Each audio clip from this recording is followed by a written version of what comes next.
citizens, but provide sanctuary and protection for dangerous criminals, many from prisons and mental institutions that have illegally entered our country from all over the world. We have a government that has given unlimited funding to the defense of foreign borders, but refuses to defend American borders or, more importantly, its own people. Our country can no longer deliver basic services in times of emergency, as recently shown by the wonderful people of North Carolina, been treated so badly.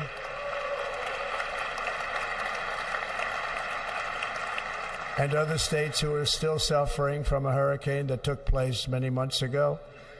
Or more recently, Los Angeles, where we are watching fires still tragically burn from weeks ago without even a token of defense.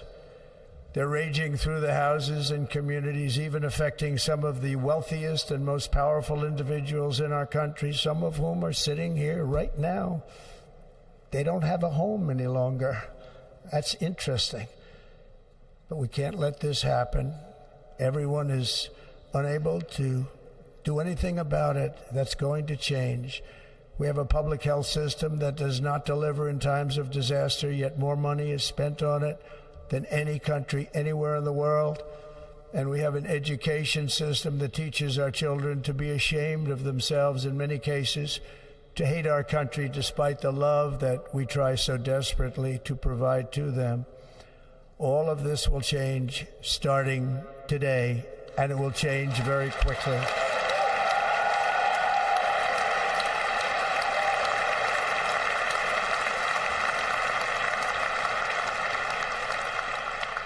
My recent election is a mandate to completely and totally reverse a horrible betrayal and all of these many betrayals that have taken place, and to give the people back their faith, their wealth, their democracy, and indeed their freedom. From this moment on, America's decline is over.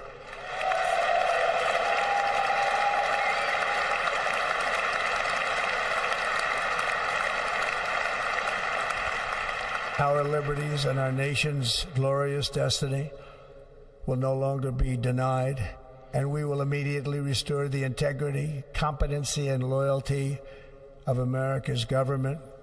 Over the past 8 years, I have been tested and challenged more than any president in our 250-year history, and I've learned a lot along the way. The journey to reclaim our republic has not been an easy one, that I can tell you. Those who wish to stop our cause have tried to take my freedom and indeed to take my life. Just a few months ago in a beautiful Pennsylvania field, an assassin's bullet ripped through my ear.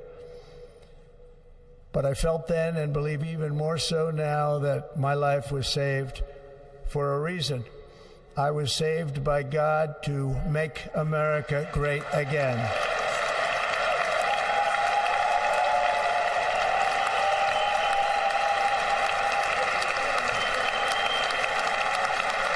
Thank you. Thank you.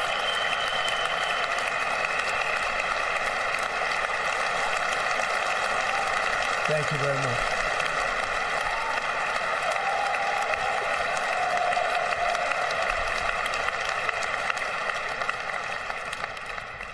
That is why each day under our administration of American patriots, we will be working to meet every crisis with dignity and power and strength.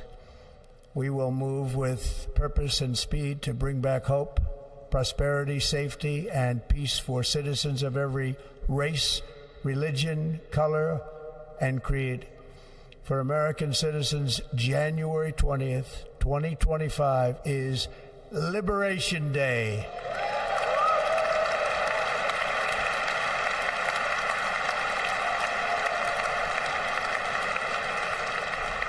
It is my hope that our recent presidential election will be remembered as the greatest and most consequential election in the history of our country.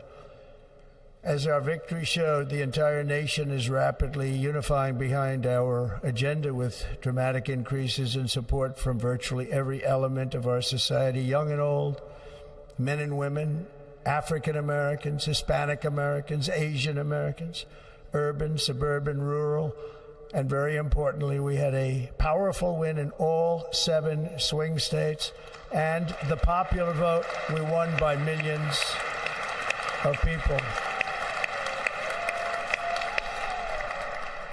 To the Black and Hispanic communities, I want to thank you for the tremendous outpouring of love and trust that you have shown me with your vote. We set records, and I will not forget it.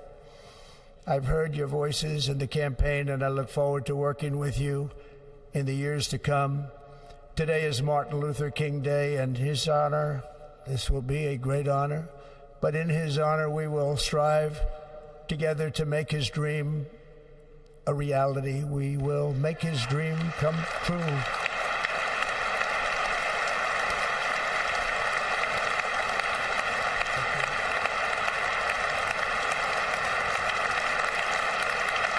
Thank you. Thank you. National unity is now returning to America, and confidence and pride is soaring like never before. In everything we do, my administration will be inspired by a strong pursuit of excellence and unrelenting success.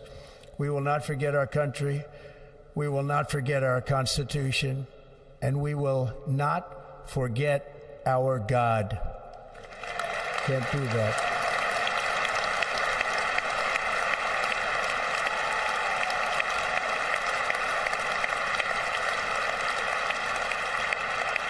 Today, I will sign a series of historic executive orders. With these actions, we will begin the complete restoration of America and the revolution of common sense. It's all about common sense. First, I will declare a national emergency at our southern border.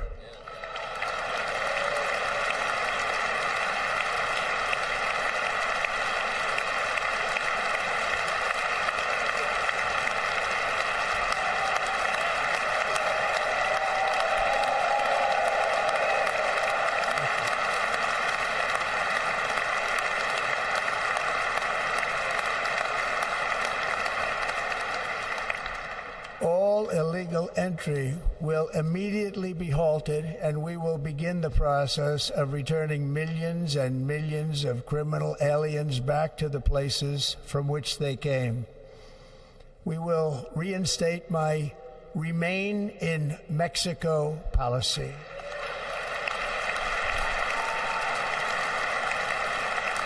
I will end the practice of catch and release. And I will send troops to the southern border to repel the disastrous invasion of our country.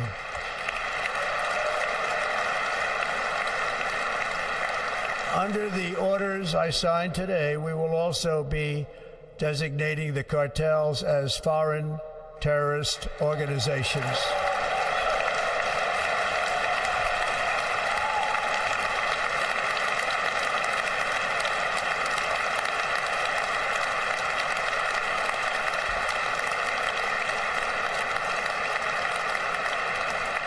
And by invoking the Alien Enemies Act of 1798, I will direct our government to use the full and immense power of federal and state law enforcement to eliminate the presence of all foreign gangs and criminal networks, bringing devastating crime to U.S. soil, including our cities and inner cities.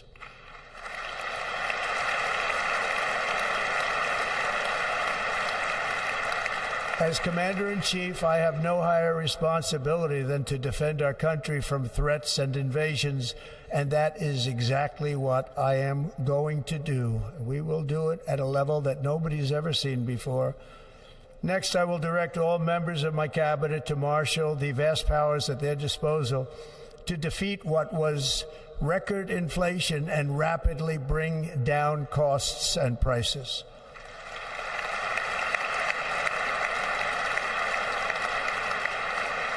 The inflation crisis was caused by massive overspending and escalating energy prices, and that is why today I will also declare a national energy emergency. We will drill, baby, drill.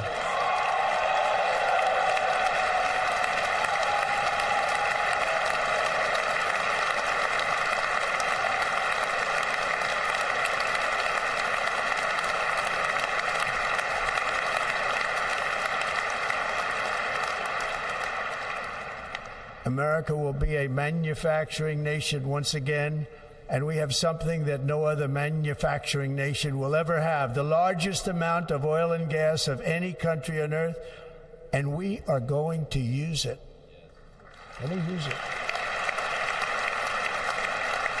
We will bring prices down, fill our strategic reserves up again, right to the top, and export American energy all over the world. We will be a rich nation again, and it is that liquid gold under our feet that will help to do it. With my actions today, we will end the Green New Deal, and we will revoke the electric vehicle mandate, saving our auto industry and keeping my sacred pledge to our great American auto workers.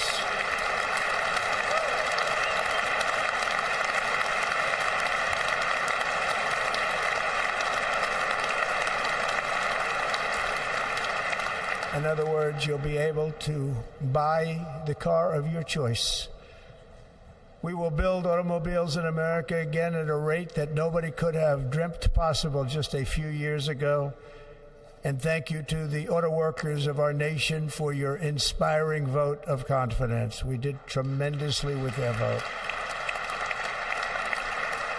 I will immediately begin the overhaul of our trade system to protect American workers and families. Instead of taxing our citizens to enrich other countries, we will tariff and tax foreign countries to enrich our citizens.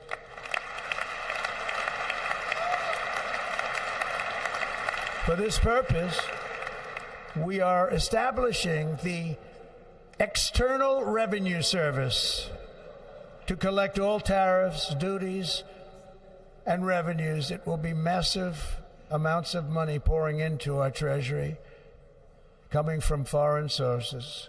The American dream will soon be back and thriving like never before to restore competence and effectiveness to our federal government.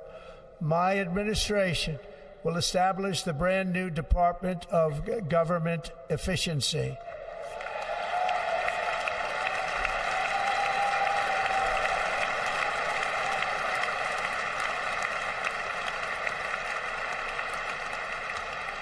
After years and years of illegal and unconstitutional federal efforts to restrict free expression, I will also sign an executive order to immediately stop all government censorship and bring back free speech to America.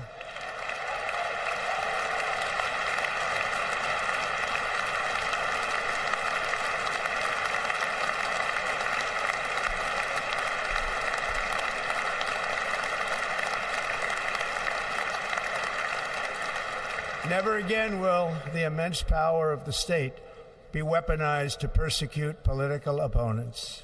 Something I know something about. We will not allow that to happen. It will not happen again. Under my leadership, we will restore fair, equal, and impartial justice under the constitutional rule of law.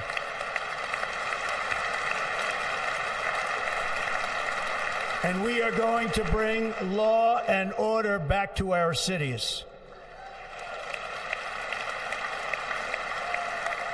This week, I will also end the government policy of trying to socially engineer race and gender into every aspect of public and private life.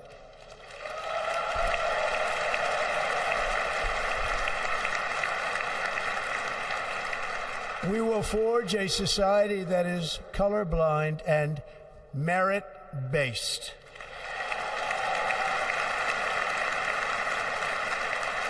As of today, it will henceforth be the official policy of the United States government that there are only two genders, male and female.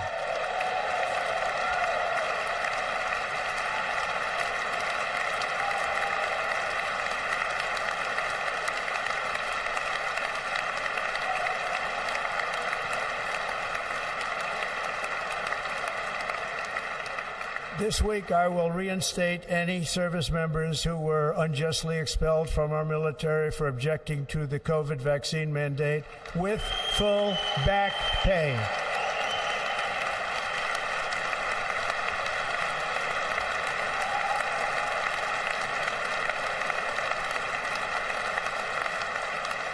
And I will sign an order to stop our warriors from being subjected to radical political theories and social experiments while on duty.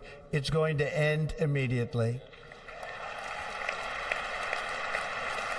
Our armed forces will be freed to focus on their sole mission, defeating America's enemies.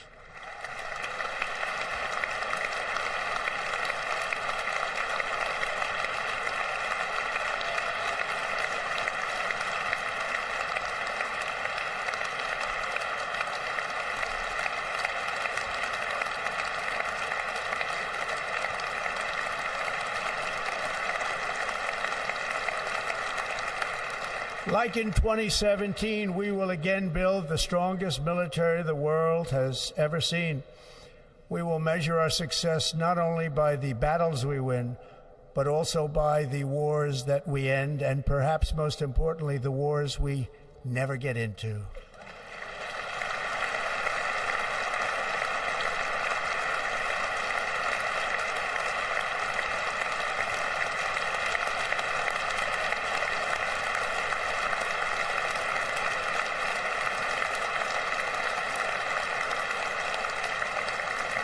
My proudest legacy will be that of a peacemaker and unifier. That's what I want to be, a peacemaker and a unifier. I'm pleased to say that as of yesterday, one day before I assumed office, the hostages in the Middle East are coming back home to their families.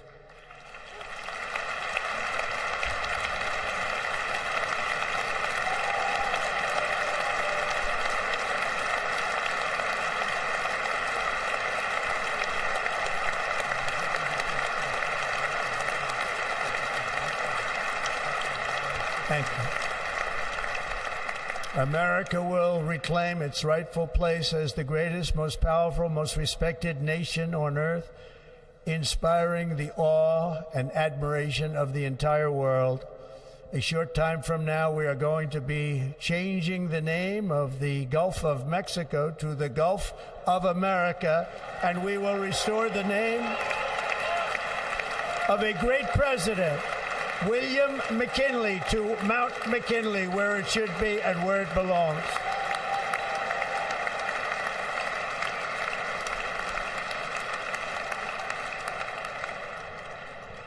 President McKinley made our country very rich through tariffs and through talent.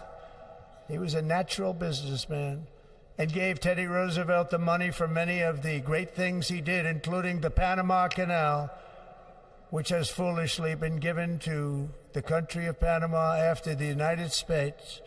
The United States, I mean, think of this, spent more money than ever spent on a project before and lost 38,000 lives in the building of the Panama Canal. We have been treated very badly from this foolish gift that should have never been made, and Panama's promise to us has been broken. The purpose of our deal and the spirit of our treaty has been totally violated. American ships are being severely overcharged and not treated fairly in any way, shape, or form, and that includes the United States Navy. And above all, China is operating the Panama Canal, and we didn't give it to China, we gave it to Panama, and we're taking it back.